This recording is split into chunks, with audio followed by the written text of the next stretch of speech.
We're here at day 2 of the SBJ Momentum Sports Marketing Symposium, and I'm joined to my left by Deborah Curtis, VP of Global Partnerships and Experiential Marketing for American Express, as well as Katie O'Brien, VP of Business Leadership for Momentum.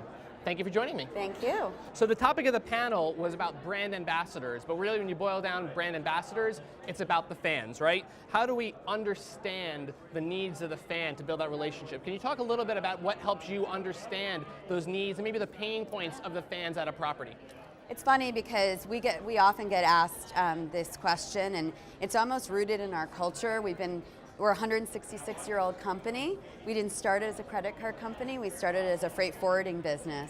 And so it's just always been about in service of the customer. And in this case, it's our card members. And so we start with what are the passion areas of our card members and how do we be there to help create better experiences. When we're dealing with sports, we're dealing with fans around the world. We're dealing with leagues, you're dealing with teams all across the country.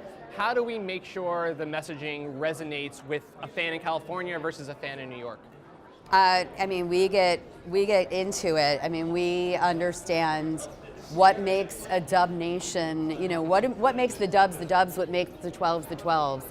And then we understand how does that ladder back up at the league level. So for us with the NBA, it was really about, again, going back to our core, our authentic core, which is we are the teammate to our card members and merchants every day.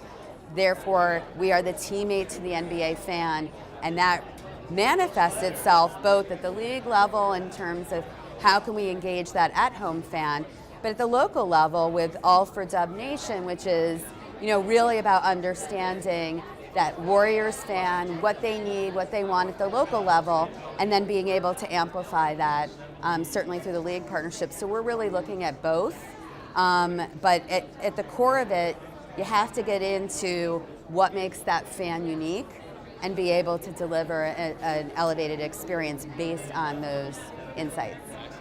We talked a lot about on the panel this notion of authenticity. And again, it can be overused at times, but I think at its core, and whether it's Reese's or Amex or whoever it is you're staying true to yourself, but also your ambassadors should really truly be ambassadors. And I think, the examples we're giving it comes from the heart, and you can see it.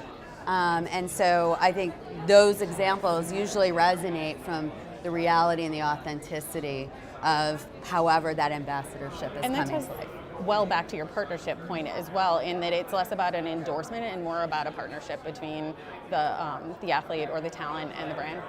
Really important conversation, especially with that fan first theme. Thanks for spending the time with us. Thank you. Thank you.